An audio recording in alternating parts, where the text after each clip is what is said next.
Dhe u rikthyem në studio të nderuar shikues, siç ju paralajmëruam, sot do të bisedojmë në përgjithësi për sigurinë dhe për emergjencat në komunat e Kosovës, e veçanërisht në komunën e Prishtinës, dhe në studio jam me Lulzim Fushticën, drejtor I sigurisë dhe emergjencave në Prishtinë, po ashtu edhe kryesues I kolegjit për siguri dhe emergjenca në Asociacionin e Komunave të Kosovës. Zotri Fushtica, mirë se ardhët. Mirë se gjen, faleminderit për ftesën. Atëherë, po marr shkas me që jeni edhe kryesues I kolegjit në asociacion, sa I përket këtij departamenti, të flasim vetëm për përmbytjet dhe ditëve të fundit, si e patë motin dhe ndikimi direkt që ishte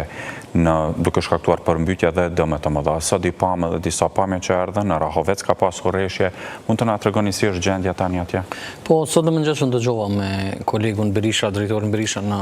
komunën e Rahovecit, po kam pas vështirësi në mëngjes, po fal angazhimit dhe intervenime që kanë bë ekipet në Rahovec dhe që kanë qenë në terren prej mëngjesit, gjendja është sanu dhe për fat të mirë nuk kemi pas probleme të mëdha. Normal tash duhet bëhet vlerësimi I dëmeve që është shkaktuar nga këto rreshje, por vlen të theksohet se realisht më përmendni se është më së koha e fundit që të fillohet mendohet më seriozisht në aspektin e paralajmërimeve të hershme që niveli lokal, po dhe niveli qendror, po sërish niveli lokal, tjetë më I përgatitur në aspektin e jo vetëm parandalimit se fatkeqësitë natyrore nuk mund të parandalohen, mund të minimizohen të them dëmet që mund të shkaktohen, mirë po duhet mendohet seriozisht në një tarë më shumë të afërt që të krijohet një sistem më I mirë I paralajmërimit të hershëm, në mënyrë që dhe ne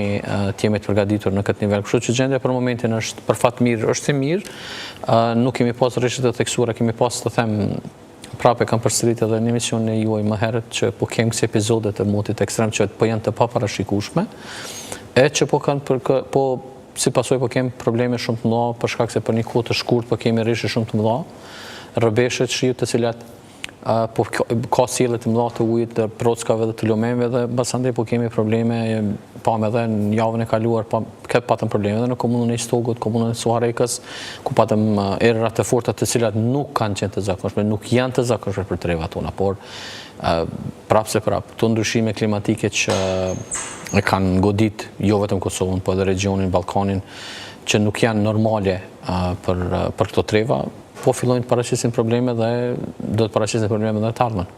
Po thoni për masat që mund të ndërmeren, zoti Fushtica, kjo nuk është hera e parë që po ndodh një gjë e tillë, sidomos në sezonin e verës. Për fat të mirë këtë vit jo, por kemi pas raste në vitet e kaluara që pikrisht në këto të themi në këto stuhi ose në këto fatkeqësi natyrore ka pasur edhe fatalitet, për shembull ka pasur edhe viktima. Për çfarë masa jeni duke përmendur? Nuk mund të parandalohet, ndoshta të parashikohet deri në një masë, megjithatë çfarë masa, më së shumti në infrastrukturë? Po flasim për masat që mund të merren, po them, këtu duhet një koordinim shumë I mirë dhe intervenim edhe nga niveli qendror për arsye se janë disa kompetenca që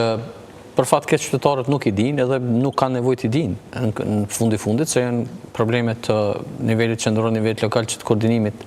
ton, po për hir të korrekcisë, për shembull pastrimi dhe mirëmbajtja e shtetëve të lumeve është përgjegjësia e nivelit qendror dhe komunat më të vogla nuk kanë as buxhet që të bëjnë pastrimin dhe rregullimin e shtetëve të lumeve për arsye të degradimit që është bërë, degradimit të ambientit edhe shtretëve të lumeve, duke filluar me nxjerrjen e zhavorit, eksploatimin e zhavorit në këto ku realisht shkatërrohet shtrati lume, ndryshohet rrjedha dhe si pasojë pasandej po kemi probleme shumë të mëdha në rreshje dhe në vëshime. Infrastruktura e përgjithshme, ndoshta infrastruktura publike, dhe pastrimi I kanalizimit, pastrimi I ujërave, I pusetave atmosferike, këtë gjitha këto masa që mund të ndërmeren edhe nga niveli qendror, edhe nga niveli lokal, pa dashur që të ikët përgjithësisht nga asnjë aspekt, por që mund të minimizojnë dëmet që mund të shkaktojnë këto stuhi që her pas her nuk po mundemi ndoshta nuk po mundet të parashikohen në kohën e duhur, por kjo nuk do të thotë që përgatitjet nuk duhet bëhen edhe më herët, që nuk duhet të krijohet një sistem. Unë vetëm se e përmendet që ne para 10 dite kemi kriju edhe kolegjiumin e drejtorëve të sigurisë dhe emergjencave ku kam privilegjin që të udhëheq këtë kolegjium dhe vetëm se kemi kërkuar të hartojmë dhe jemi duke punuar që të hartojmë një strategji dhe një plan të veprimit për gjitha komunat në drejtim të masave dhe aktivitetet që duhet të ndërmarrin komunat përballë rritjes së fatkeqësive natyrore, rritjes së numrit të fatkeqësive dhe stuhive që jemi duke u përballë, por jo vetëm stuhive, por kemi të bëjmë edhe me zjarret fushore dhe malore që për fat këtë vetë janë më të vogla në krahasim me vitin e kaluar që kemi pas një situatë shumë të rënduar. Dhe pra domethënë duhet një sër masash dhe aktivitete që do t'i hartojmë bashkarisht dhe në bashkëpunim me nivelin qendror. Këtu kërkohet ndihmë në aspektin financiar, ndarjes të fondit emergjent për nivelin komunal, që komunave t'ju ndalet në ndihmë që komunat të kenë mjete financiare në marrjen e masave dhe aktiviteteve që do t'i përcaktojmë. Pra, kjo është një simbiozë, nuk mund të ikim përgjithsisht as niveli qendror as niveli lokal, pra është një simbiozë ndërmjet këtyre dy nivelive që duhet të forcohet dhe për këtë arsye është krijuar dhe ky kolegjium që komunat ta kenë një zë kundrejt nivelit qendror në këtë rast Agjencionit Menaxhimit Emergjenca, Ministrisë Brendshme dhe ministrive tjera përkatëse të linjës, të cilat e kanë përgjegjësinë direkte apo indirekte në menaxhimin e emergjenca, mirë po dhe me këmbjen dhe masave parandaluese që duhet të ndërmiren. Mirë, kur po flasim për fatkeqësitë natyrore, në përgjithësi masa që mund të ndërmiren është për ato që mund të parashikohen ose së paku për të cilat mund të veprohet. Për shembull, për diçka tjetër nuk mund të parashikohet, ta zëm për tërmetre nuk mund të ketë parashikim. Po dhe për tërmetre janë kodet dhe janë të them, masat e sigurisë për shembull në ndërtim, duhet janë kodet e përcaktuara se si duhet të ndërtohet ndërtesë në aspektin e tash mos hyjmë në aspekte teknike se do nuk jam edhe seizmolog, por nga aspekte teknikat që ne si fushës së emergjencave e kemi parasysh pra ndërtesa ku duhet të mbohen masat, matjet seizmologjike në atë aspektet e terrenit të tokës ku ndërtohet masat teknike që duhet ndërmerr që ai ndërtesë të jetë e sigurt në rast të tërmetit. Normal që ne mund ta parandalojmë tërmetin, po mund çdo herë të marrim masa që ndërtesat të jenë të ndërtuara sipas standardeve të përcaktuara në mënyrë që të përballojnë një tërmeti apo një fatkeqësi natyrore që mund ta godesë atë territor të caktuar. Po një çështje tjetër është për shembull edhe tek zjarret që i përmendet, edhe zjarret janë të paparashikueshme, të paplanifikuara për më tepër dhe për më keq, kur janë të shkaktuara qëllimshëm. Dhe ato pastaj me një mod më të komplikuar të themi me erë, ajo si kurse që kishim vitin e kaluar dhe pa reshje, atëherë ajo shkaktonte dëme të mëdha. Por të kthehemi tek këto që mund të parashikohen, ose mund të së paku të merren masa për të parandaluar, për të minimizuar dëmet të mundshme. Në atë që thoni për planin se cila komunë që mund ta ketë, keni mundur deri më tani ta identifikoni në për secilën komunë çfarë dëmi më të madh mund të ketë tazëm. Në zonat malore, gjatë dimrit, mund të ketë edhe rrezik për ortek, siç ka ndodhur në komunën e Dragashit vite më parë në fshatin Restelic, por në komunat e tjera ku nuk ka bjeshk, ka rrezik nga të tjera. Po, ne vetëm se jemi në fazë, pra po them, ky kolegjium më shkruaj para 10 dite dhe tash vetëm se jemi në këtë fazë të përgatitemi, por çdo komunë e ka planin e vlerësimit të rrezikshmërisë që bëhet. Pra mund të flesim në generale, shumica komunave rrezikohen nga vëshimet, nga shitjet e dhejut, nga zjarret. Këto janë domethënë ato fatkeqësitë kryesore natyrore dhe nga errat e forta si stogu, suhareka që edhe është po atë që ka përmendur se përket zjarreve. Zjarret shkaktohen 99% nga dora e njeriut, faktori njeri. Shumë pak, apo mos them fare, mund të eliminohet natyra apo të ndezën zjarret vetiu. 99% të zjarreve shkaktohen nga dora e njeriut, pra janë faktorë njeri që ndikojnë në ndezjen e zjarreve. Mbasandej, ato të tjerat, kushtet e tjera, si thatë, edhe kushtet atmosferike që ndikojnë apo nuk ndikojnë në përhapjen apo mos përhapjen, në vështirësimin apo në lehtësimin e menaxhimit të këtyre zjarreve janë diçka tjetër, po kushtet mbasandej kushtet atmosferike si e kemi pas vitin e kaluar, pra erra të forta, temperatura të larta, një kohë gjatë thatësi, ato vetëm se i kontribuojnë vështirësimit në jo vetëm parandalimin, por edhe menaxhimin e këtyre zjarreve. Ndërsa sa i përket komunave, pra çdo komunë ka të identifikuar problematikën se cilat janë ato problematika, por pa një investim, pra po them, pa një investim në rritjen e kapaciteteve menaxhuese të emergjencave, në rritjen e kapaciteteve në menaxhues të vijës së parë, në zjarrfeks, në mbrojtje civile, në ekipet emergjente, në infrastrukturë, në blerjen e pajisjeve, nuk mund të kemi rezultate. Pa marrë parasysh pa një investim, pra po them, pa një investim edhe nga niveli komunal, por më së shumë nga niveli qendror, ndarjen e mjeteve financiare për rritjen e kapaciteteve në nivelin komunal, nuk do të mund të kemi rezultate më të mira, më të prekshme dhe nuk mund të kemi një minimizim të dëmeve që mund të shkaktohen si pasojë edhe fatkeqësive që mund të parashikohen, mund të po them të parandalohen në një aspekt me masa, por edhe fatkeqësive të tjera që nuk mund të parashikohen dhe të parandalohen që përmendëm. Pra, çdo gjë kemi të bëjmë me planifikim të mirëfillt, me parandalim, me masën e dërmarrjeve, por edhe aspekti tjetër, pra është aspekti i rimëkëmbjes, secilën e kapacitetit që çdo komunë, po edhe niveli qendror, në këtë rast, çdo komunë i ka në procesin e rimëkëmbjes, mbas një vërshimi, mbas një shitje të dhëut, mbas një erë të fortë, mbas një termeti, mbas një zjarri, cilat janë të kapacitet. Shumica komunave i kanë, mos të gjitha, i kanë kapacitet shumë të vogla, nga aspekti financiar edhe nga aspekti teknik, pa ndikimin e nivelit qendror që të bëjmë proces të mirë të rimëkëmbjes. Marr parasysh se kompenzimi i dëmeve është marrë nivelit lokal. Nivel lokal nuk mund të bëjë kompenzimin e dëmeve të shkaktuara nga fatkeqësitë natyrore, por kjo është marrë nga niveli qendror dhe kjo e komplikon edhe më shumë procesin e rimëkëmbjes edhe dëmshpërblimit apo dëmeve të shkaktuara nga këto fatkeqësi. Po, kur po përmeni këtë pra, dhe po ashtu edhe veprimin e institucioneve qendrore, deri më tani, sa keni mundur të arrini që të ketë bashkëpunim saj për këtë kësaj, po flas në çështjet e parandalimit, se pastaj kur po ndodhim, po kemi mobilizim të të gjithëve. Edhe pse po kemi, Leka kërkoj ndjes që po të pengoj, edhe po të ndërprej, edhe pse po kemi mobilizim, problemi që niveli qendror po shfaqet në zona të rrezikuara, për shembull patëm rastin e Malishevës, patëm rastin e Drenasit, mund të marrë rastin e Malishevës,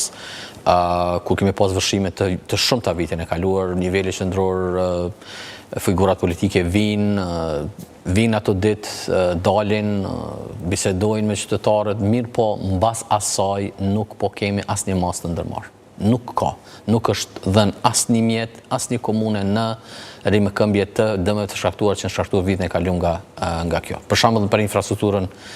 publike nuk është dhënë nuk është nda asnjë mjet që t'i dilet në ndihmë nivelit komunal në rimëkëmbje apo në rimëkëmbje apo në rindërtim të rrugëve,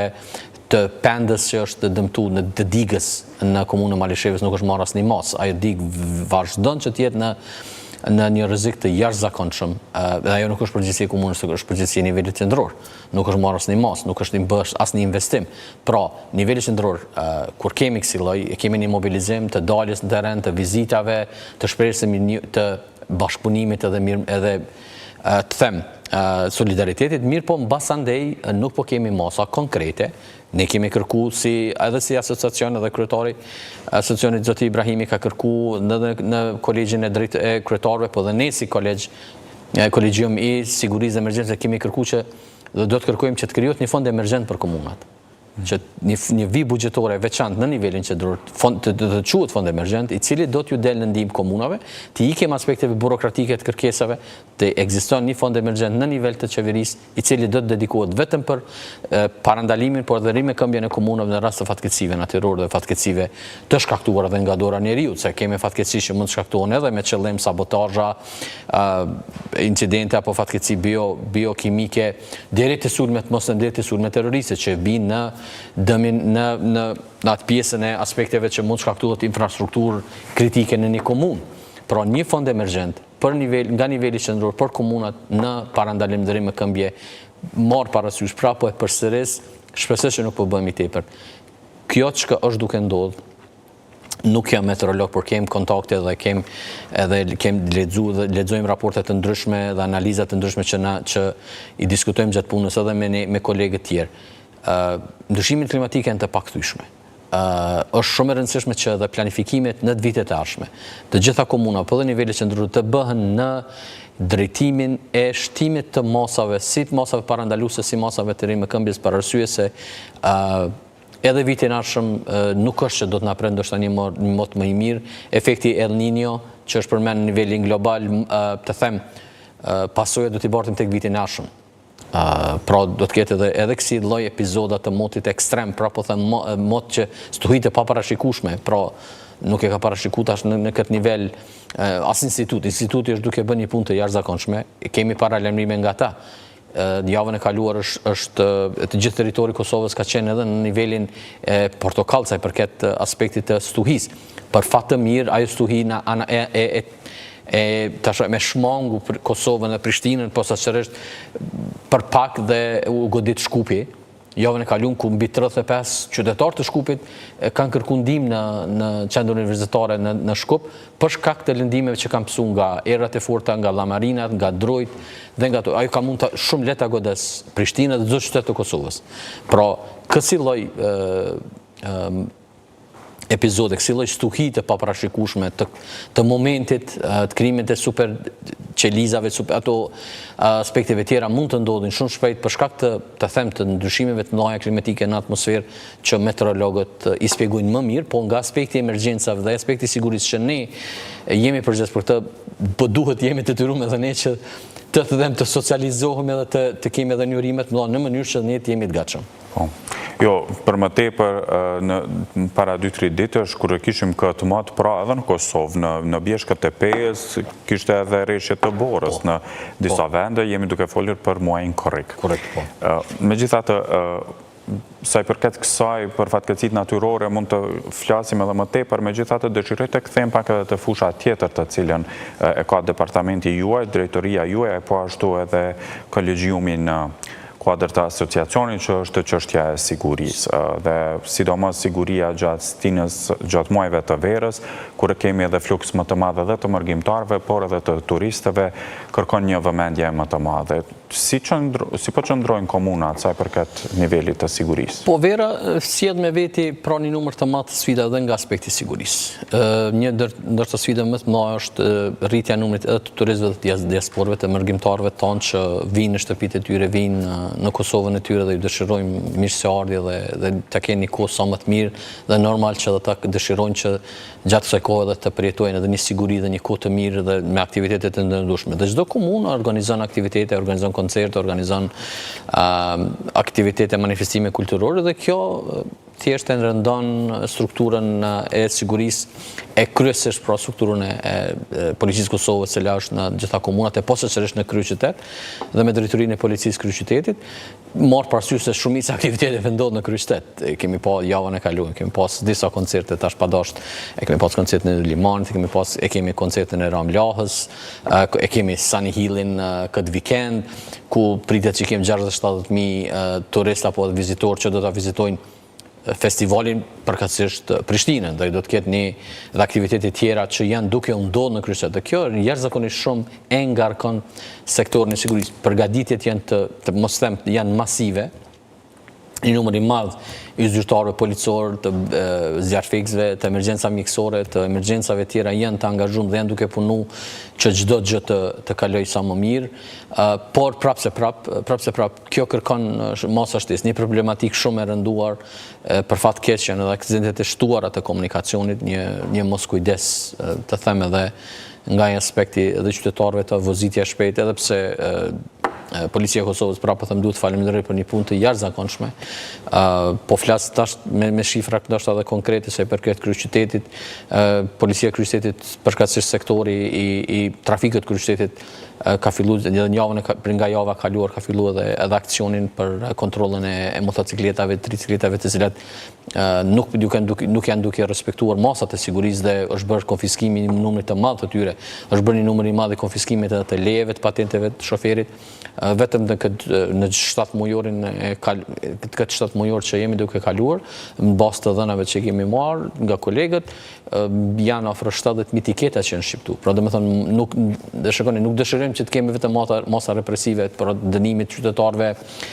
por edhe kjo vedisim, më shpresoj që edhe një tiketë një konfiskim i lejës apo një konfiskim i automjeti të shërbej si mos parandaluese për arsye se problematika vazhdon të qëndroj, vazhdoj të jetë shqetësuese. Nuk kemi ditë që nuk kemi aksidentet të trafikut, ndoshta për fat keq edhe me fatalitet edhe me lëndime. Këtë kjo realisht e rëndon, mosat janë ndërmarrë, planet operative janë në vend, pra po them të gjitha stacionet policore në gjithë Kosovën, posaçërisht kryeqytet për shkak të fluksit të madh janë duke punu me kapacitete të shtuara në mënyrë që të kryeqyteti, të gjitha aktivitetet që jemi duke organizu, aktivitetet që janë edhe në shesh që 24, mos them 24 orë verë, okull në verë, aktivitetet tjera që janë duke ndodhur në kryeqytet të kalojnë sa më mirë. I kemi edhe kamerat e kryeqytetit, të cilat çdo pjesë e qytetit kontrollohet 24/7 nga operatorët, duke parë çdo lëvizje, mos them çdo lëvizje, po çdo aktivitet që ndodh në mënyrë që të parandalohet, mirë po edhe të zbulohen edhe rastet kriminale, por edhe aksidente të trafikut, kështu që zbulishmëria është rrit jashtë mase në kryeqytet sa i përket aksidenteve të trafikut. Kemi pas vitin e kaluar shumë aksidente sa i përket godit drek, ku shkaktu aksidenti dhe nuk personi në fjalë nuk është ndalë, ka ikë nga vendi i ngjarjes. Pra kemi masa të shtuara, patjetër masa të shtuara jemi duke bërë, është përgatitur dhe plani operativ për Sani Hillin, do të kemi takime edhe nesër ditëve në vijim që të finalizojmë, po shihet, domethënë, pra kemi ndeshje futbollistike, për çdo gjë ndodh në kryeqytet, çdo gjë ndodh në kryeqytet, dhe kryeqyteti është jashtëzakonisht shumë i rënduar me aktivitete. Pra mos them që ne ndoshta jemi 24/7 duke punuar që çdo gjë të kaloj sa më mirë dhe sa më qetë, por prapse po kemi ka incidente të cilat janë të izoluara, por që e prishin ndoshta imazhin e qetësisë dhe imazhin e kryeqytetit. Po, jemi duke ofruar në fund të bisedës, megjithatë dëshiroj t'ju pyes edhe njëri përmendet kamerat, edhe kjo ka qenë një prej çështjeve mjaft të themi të rëndësishme sa i përket fushës së sigurisë në kryeqytet, sidomos. Sa keni arritur që ta shtrini dhe ta mbuloni territorin e qytetit, apo edhe më gjerë ndaj për këtë, edhe po ashtu sa po e keni bashkëpunimin e policisë? Po kjo është projekti i përbashkët. Do të thonë, kur po flasim për sigurinë dhe emergjencat të kryeqytetit, na po flasim flas edhe për policinë dhe për gjithë, se ne jemi një, do të thonë, nuk kemi dallim. Projekti deri tani është përfunduar faza e parë, nga sot ka filluar faza e dytë, është nënshkruar kontrata edhe për fazën e dytë. Deri më tani janë të vendosura mbi 120 kamera, dhe kemi të vendosura në pjesët kryesore të qytetit në 56 lokacione. Tani faza e dytë dhe deri në fazën përfundimtare do të vendosen afër 600 kamera në 200 lokacione, ku do të mbulohet, të them, çdo pjesë e kryeqytetit. Tani mos them është mbuluar deri në 35 dhe në 40% është mbuluar kryeqyteti, pra janë zgjedh pikat kyçe, duke marrë parasysh pra në bazë vlerësimit të rrezikshmërisë që është bën nga Drejtoria e Policisë së Kryeqytetit, janë udhkryqjet kryesore, hyrje-daljet kryesore, sheshet kryesore, rrugë kryesore pra janë të mbuluara dhe janë duke u monitoruar. Duhet të ketë parasysh, janë të duke u monitoruar 24/7 nga operatorët e Policisë Kosovës, dhe dënimet kanë filluar që të vinë edhe nëpërmjet Kosova, dhe dënimet vinë tash në mënyrë automatike nëpërmjet edhe postës, pra një monitorim të tillë është duke bërë. Sheshi si Zahir Paziti, si Nena Terez dhe sheshi Skënderbej janë të monitoruar 24/7, gjitha sheshet, gjitha rrugë kryesore, semaforat kryesor janë në monitorim. Dhe tash ku po zgjerohet rrjeti? Në përlagje? Në përlagje dhe pjesë tjera si Gërmia është një pjesë e mbuluar, në pjesën tjetër, domethënë fazën 2 do të mbulohet parku i Gërmisë, për arsye se kemi pas rritje të aktiviteteve kriminale, posaçërisht të thyrjeve, automjeteve dhe vjedhve që ka ndodhur në Gërmi. Do të mbulohet Gërmia me kamera, do të vendoset në lagje tjera më larg qendrës. Do të mëtojmë që edhe kamerat që janë të vendosura në shkolla të përfshihen në një sistem, kështu që do të ketë një sistem i gjithë përfshirës, është në fazën e ndërtimit edhe qendrës operative për monitorim të kamerave,